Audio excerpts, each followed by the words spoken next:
All right. How are you guys doing today?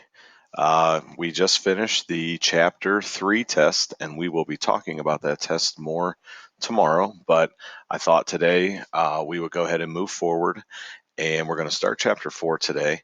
So you are going to need a piece of graph paper. Notice that the graph paper has 4 graphs and then a fifth one down there that is kind of open for your filling in. So those 5 graphs you're going to need to turn in to the teacher before you get your homework assignment. So please make sure that you have all of those pieces completed before you try to get your homework assignment.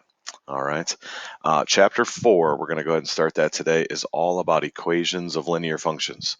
So we are going to start with something that should be a little bit of a review from the last chapter, as well as a little bit maybe of a review from last year. So if you look at the title there, and you can title your notes for the beginning of this chapter as graphing equations in slope-intercept form, or maybe you would say graphing equations in y equals mx plus b.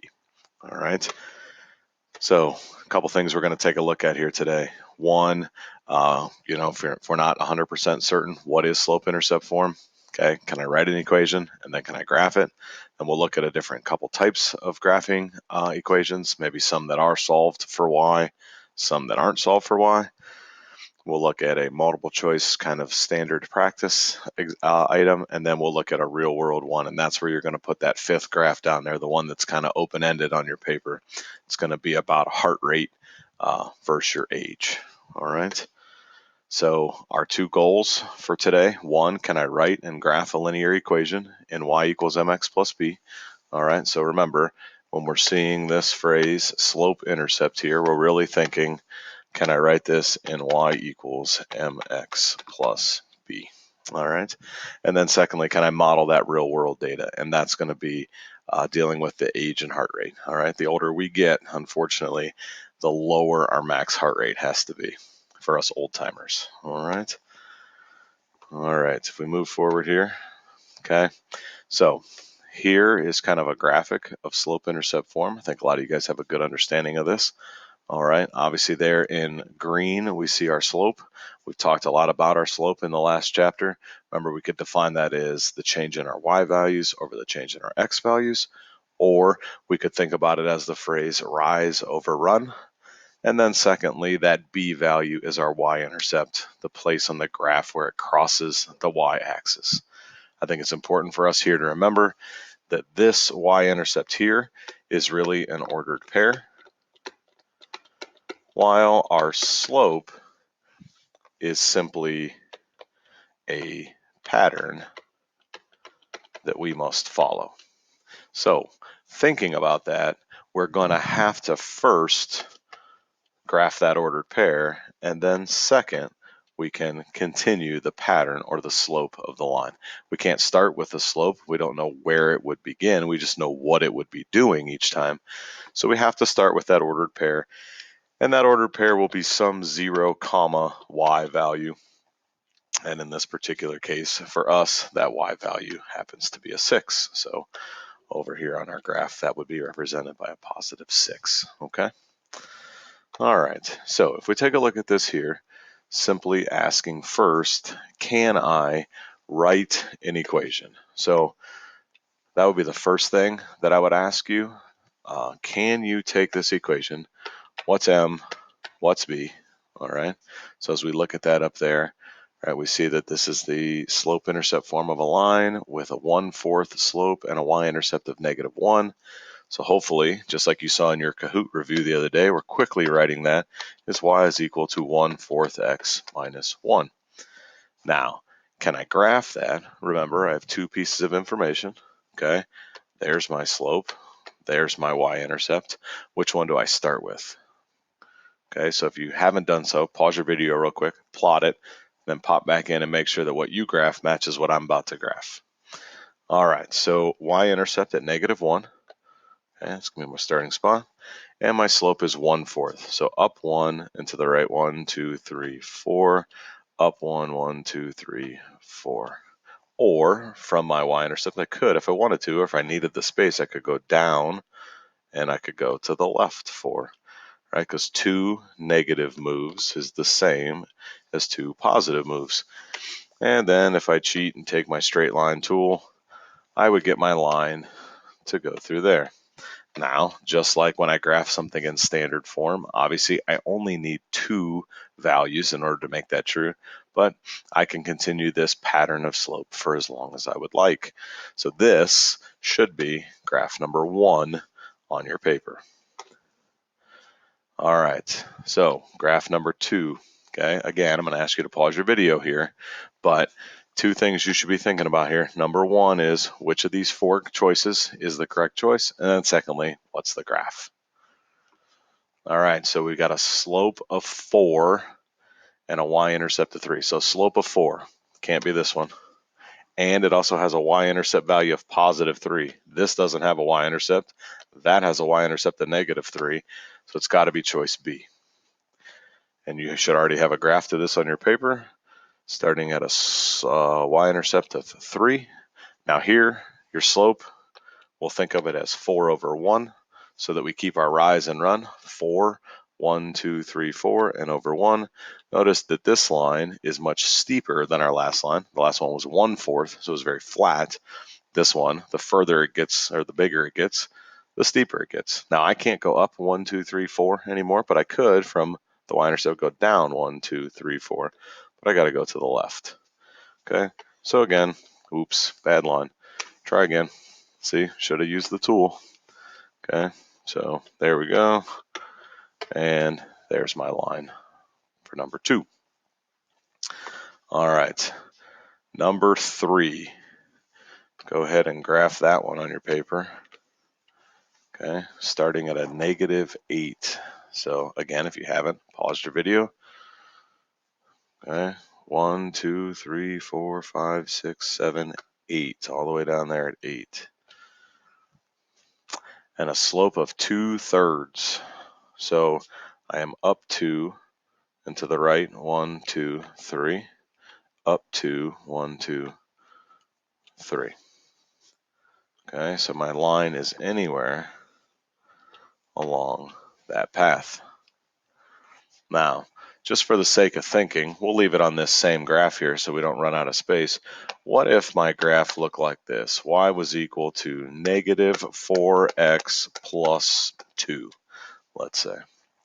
Switch over here to a different color so we can see them not next to each other, so to speak, but still a slope of -4 over +1. I'm still going to start with this +2, but now my slope is negative. So instead of rising 4, I need to drop 4, but my run is still a +1. That's going to change the direction of my line. I could go down 1, 2, 3, 4. That'd be my -4, but I have to go to the right 1 unit to get that run of +1. Or I could rise 4, but now run to the left -1. So notice 1, 2, 3, 4, and to the left -1. So you can see that I can work a slope positive or negative. Notice though it does affect the direction of my line. All right, so negative slopes going downhill, positive slopes going uphill. All right, last one. However, this graph is not in y equals mx plus b. So we're going to need to use our algebra skills to get that value of y all by itself. So this is graph number 4. But what I want you to think about right now is, what does this need to look like? Okay, what do I need to graph here? And in order to do that, I ultimately am going to need a statement that says y equals something.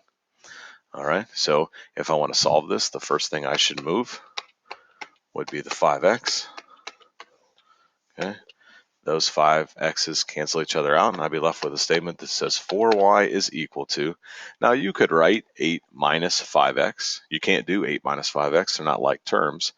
I'm going to write the -5x first, and hopefully you're telling yourself, he did this so that I can be in y equals mx plus b form. All right, now I don't want the 4 here, so I'm actually going to divide the 4 away so that I ultimately get that y equals statement like I wanted to. And here you have to be careful. We actually need this 4 to divide both of these items. So it needs to divide the negative 5x for one value, and it needs to divide the 8 for my second value. So both of those things have to take place. Now, don't grab a calculator here and do negative 5 divided by 4. Remember, that's your slope, and it's totally good for it to be in fraction form. And so literally what you see right there, negative 5 over 4 times x is fine to write. If we wrote it as negative 1.25, that does not help us when we try to graph it. So leaving it as a fraction is perfect.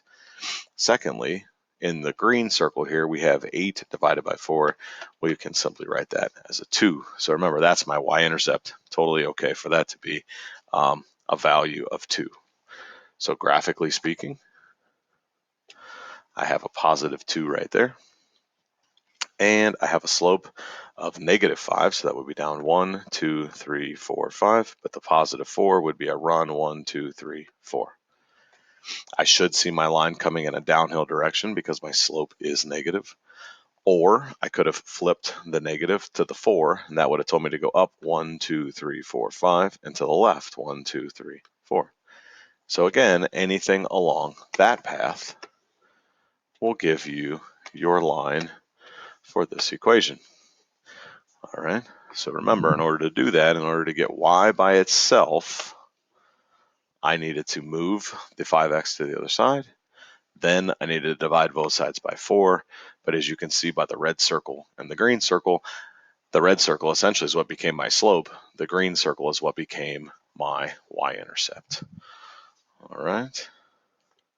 We're going to let this go for today since we're not in class, though this would be fun. We'll do one of these again sometime. All right. You can put this graph on the same paper that you just were on. So we'll call this graph number 4. If you're going to graph an equation that says y equals 7, I want you to think about that. Some of you guys may have an idea of what this is going to look like. Remember, I'm trying to graph y equals mx plus b. If you take the equation over here, y equals 7, ask yourself, what is y equals 7 missing in terms of y equals mx plus b? And hopefully you would tell yourself that it's missing that mx value, meaning it doesn't have a slope. And if it doesn't have a slope, then what would it be? What would be there if all I know right now is that's a 7? What value of m would make this term vanish? And that answer would be a 0. We've talked about this before. If an equation only has one variable, in this case it only has a y, that means it's only allowed to cross the y-axis. And if it can only cross the y-axis, then it must mean that it's parallel to the x-axis, and so a slope of 0 would simply represent a horizontal line going across the intercept of y is equal to 7.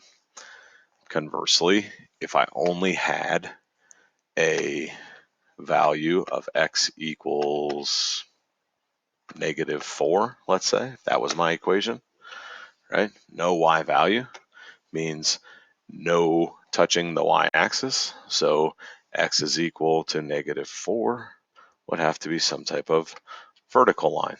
All right, so those are just kind of things that are a little bit different. They don't kind of necessarily follow the traditional. This one's not too far off. We can make the connection here. This is almost one of those rule breakers you need to memorize. If I have an equation that looks like that, most of us would look at this and call that a solution and not necessarily an equation, but it does have an equal sign, so it is an equation. It can be graphed. It just looks like that vertical line. So if you go back through any of these examples here, they will help you to kind of follow the path of graphing a linear equation. All right, no need to graph this one, just simply asking you, can you figure out which one of these is the correct choice? Okay, so I'll give you a second. All right, remember, pause your video, take a second, see which one it is, come back, let's see if you're right. All right, so looking at this here, a couple things I'm seeing right off the bat. If I look at my line's going uphill, positive, so negative slope. Down here at the bottom, negative slope. I'd say we got it down to two choices right now. It's got to be B or C. I see a y-intercept right here of -3. On choice C, I see a y-intercept of +3. So I don't even know if this slope has a, or excuse me, this line has a slope of 2. But at this point, it's the only possibility that could work. Okay. And if I did come over here to actually check this, I could start right here at the y-intercept, and it looks like I see another point that crosses there, and I see one there, and I see one there, and they do rise 2/1, 2/1, 2/1. So it does have a slope of 2, but just based off its y-intercept and the fact that it was positive, that was the only choice that could possibly work. All right, last question. This is going to be the one here where you want to use that open graph down there at the bottom. And ultimately, we're going to, oh, JK, I can't believe you just saw that. All right, you just saw the answer. I'm such a turkey. All right, I just wanted to show you that graph that was over there. Okay, we're going to kind of make a graph on our own. Just ruined it. That's all right. Okay, so if we read this here, it says the ideal max heart rate for a 25-year-old who is exercising to burn fat is 117 beats per minute. 117 beats per minute if you want to be in the fat burning zone, I guess they call it. For every 5 years older than that, older than 25, your ideal rate drops by 3 beats per minute. Okay, so for us old timers who are older than 25, every time we increase by 5 years, we have to drop the max heart rate by 3 beats. All right, so write a linear equation to find the max or the ideal max heart rate for anyone who is 25 or excuse me, who is over 25 who is exercising to burn fat. So we're trying to do this. We're trying to write a y equals mx plus b statement, and we're trying to fill in two things here. What's my slope? What's my y-intercept? Okay. So again, pause your video. I'm going to try to write this equation and then come back and let's check it. All right, so we know that the max heart rate to burn fat for a 25-year-old is 117 beats per minute. And from that point, that's when the decline of your beats per minute must drop. Meaning, if this is where we start, then that is going to be my y-intercept. Okay. And for every 5 years older than 25, your rate has to drop 3 beats per minute. So if it's dropping, I'm going to tell you right now, I know that this slope has to be a negative because it's got to go down. All right, and since it has to drop 3 beats per minute, we're going to see a slope of -3/5 x. Okay, and remember, rise and run. So rise on the top, run on the bottom. If we jump over here, okay, I'm going to tell you that I know that if I'm talking about your heart rate and your age, time is always on the x-axis. So I know that 5-year gap has to be on the x-axis. Now, graphing something like this can be a little bit difficult, especially considering you're trying to get to 117 on the y-axis, meaning you've got to kind of come up with something along here that will get you to 117.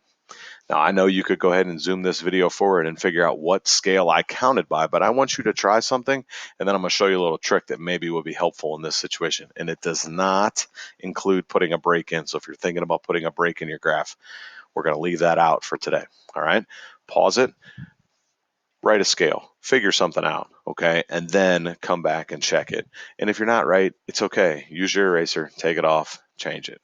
All right. Okay, so here is my trick. I don't know if you know this or not, but as you look at 117, obviously you got to start thinking about what you're going to count by. And I don't know that you want to count by something like 2 or 5, because I don't think we're going to have enough space to get up there to 117. When I see 117, the first thing I'm thinking of is, hey, let's count by tens. The problem, though, is 117 doesn't work well with 10. Obviously, I can get to 110, I can get to 120, but I can't get to 117, and I'm going to plot it and then try to graph off of it, and it just might not be a nice value to work with.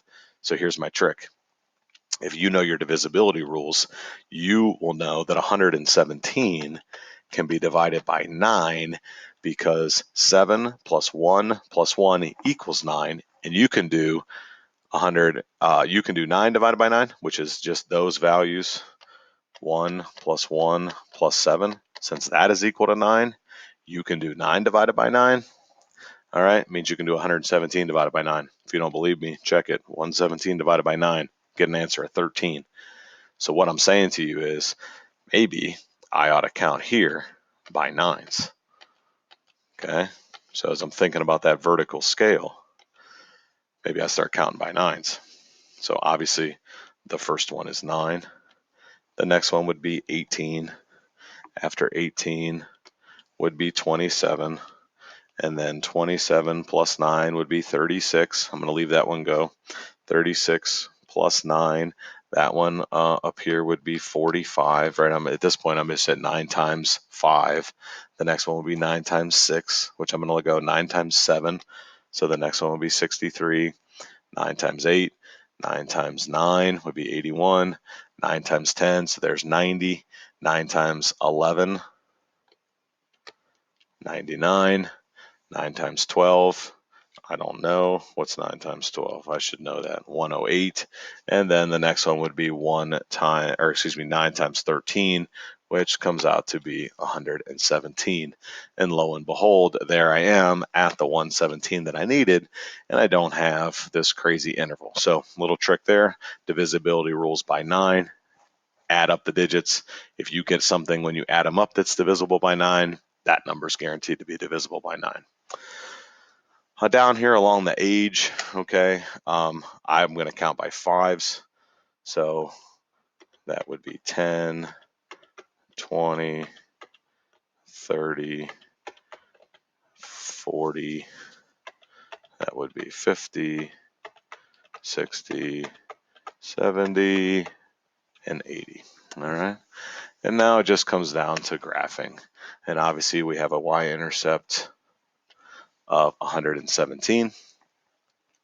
And now it says that my slope is to go down 3 and over 5. Here's the beauty of a slope in this situation is I can represent this as a relationship, not as an ordered pair. So when it says go down 3, I'm going to do that. I'm going to go down 1, 2, 3, and over 1, 2, 3, 4, 5. Okay, I'm going to go down 1, 2, 3, and over 1, 2, 3, 4, 5. Okay, and so I'm going to get a path that follows that line there. Notice in this graph and on your graph on your paper, all I had was a first quadrant graph because you can't have a negative heart rate, you can't have a negative age, no need for either of those things. And the last thing that we're going to look at before we exit for today is what's your ideal heart rate for a 55-year-old person? I have an equation, y equals negative 3/5 x plus 117.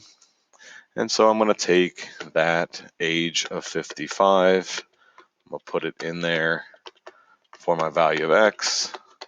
Obviously, you grab your calculator if you have not at this point. Negative 3/5 times 55, so that's a negative 33 plus 117. And a 55-year-old person should have a max heart rate of about 84. Okay, so a 55-year-old person should have a max heart rate of about 84. All right, that is just about going to do it for us. This is just the last question, and then we are done. So you don't really need to do anything here. We're just trying to figure out which one of these is the correct response. The amount of money spent on Christmas gifts has increased, no kidding. All right, by an average of $150,000 every year since 1986. Okay, consumers spent $3 million in 1986. You're trying to figure out what's going on from there. Okay, it has increased. Just based off that word right there, you ought to be able to eliminate some choices. Tell yourself, what's something you eliminated right now? Hopefully you've eliminated this one. Horizontal line, slope is 0. Doesn't mean that it they don't have an increase. It just means that they're staying constant. So they're spending the exact same amount. Not true. We're spending way more. That's a decrease. It's not going to be that one. Okay, it's got to be one of these two graphs here, either A or D. And I think there's a glaring difference between A and D, and it's going to be that starting value. Consumers spent $3 million in 1986. This doesn't start at 3 million. It says it does, but look at your graph. That's not starting at 3. This one right here has an increased slope, has a y-intercept of 3. All right. Now, as long as you have all of your graphs complete, you're going to go ahead and take that up, show that result, and then you can pick up a homework paper, and I will see you guys tomorrow. Have a great day.